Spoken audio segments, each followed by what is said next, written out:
Hi, we are back. Phil owns and operates his own office, and I wanted to ask him a little bit about realtor safety. There's been a tragic event recently, and one of the people in our location is a strong safety former police officer and a safety advisor. I want to know what has been your experience, what office policies and FINA you have in place, and what do you think are some precautions or some measures that can be taken? Okay, two things. I've witnessed personally two events where myself or someone close to me was physically attacked. Okay, so once when I was a relatively new agent, I was at a kitchen table with a client. Okay, he was irate and he physically attacked me. So I was physically attacked in this guy's house, and that was not fun. Wow. I have a colleague who was visited at his office after hours by a contractor and was physically attacked, was actually sucker punched, and was beaten so badly that he needed plastic surgery. If you Google the name Ashley Oakland, like the city of Oakland, Ashley Oakland, you will read a very tragic story of a young up-and-coming real estate agent who met someone at an empty new build who was shot and killed. Her murder is still unsolved. So Thomas Grimes, who's a local friend of our association and former police officer, NYPD, is a big advocate for real estate broker safety. And he has said that realtors visit with strangers in empty houses for a living. that's a recipe for a problem. It's a recipe for a problem. And we have, I think, to a degree, ourselves and our industry to blame in a small way. And here's what I mean.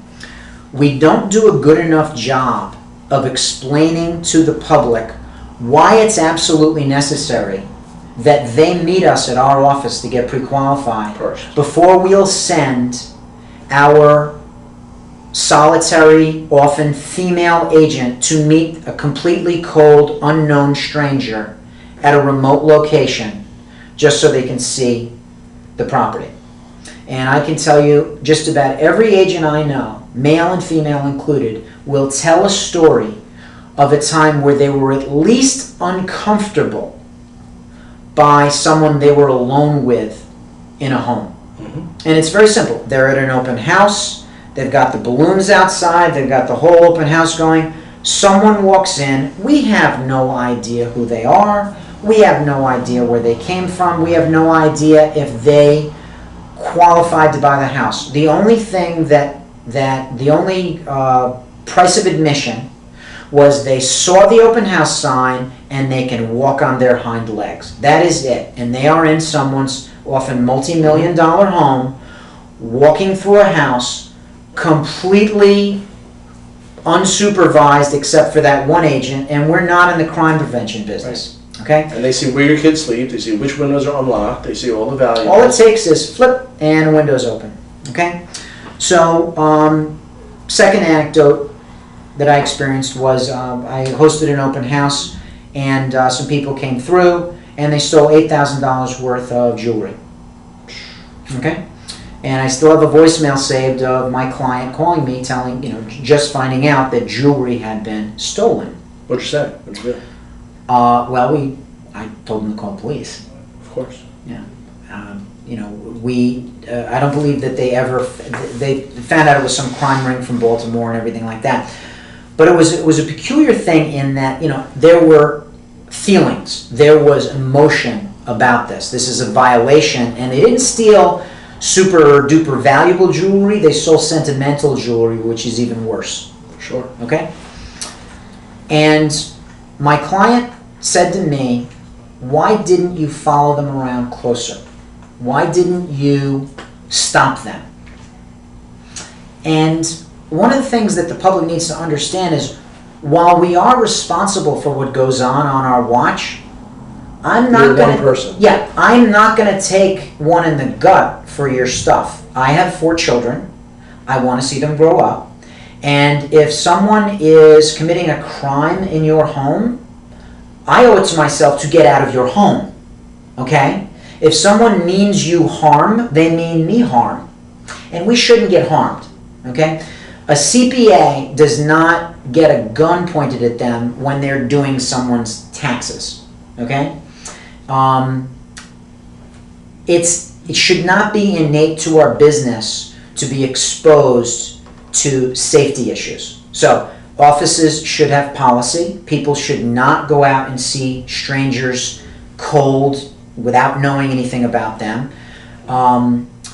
There should be a system by which we communicate with each other so that we know something is wrong and they can send help. I had an agent who told me, here's what I'm going to do. I'm going to be alone here. If I feel uncomfortable, I'm going to call you. Please answer. If there's a problem, I'm going to say it's in the pink file or it's in the blue file. And then I'll know whether it's a man or a woman that's giving them a problem, and I need to call the cops if they bring up the pink or the blue file. Okay? There are some people, and I just have to say this because we're in New York and this is part of the discussion. There's some people that just say, well, just carry a gun and you'll be safe. When someone is going to attack someone, they don't just stand from across the room, scream charge, and start coming at you and give you a chance to kind of get them in the crosswire. They're going to sucker punch you. They're going to say, oh, what's that? They're going to win your trust, and when you're not looking, they'll hit you or do something that, bad, okay? So having a gun just means that you're going to be in danger of having that used on you. Again, here's the thing. We're not in this for corporal combat, okay? We need to meet people and pre-qualify them before we meet them alone at a property. We need to meet them at the office, and we need to pre-qualify. Maybe find out where they work? We need to find out if they're bankable. We need to find out who they are, if they're qualified to buy the property, and so forth. They need to be vetted. I think if the banking industry truly wanted to be our friend, they would go on a massive campaign of saying, before you buy a house, sit down with your banker and find out what you can afford. Right. I've never seen a commercial that said that.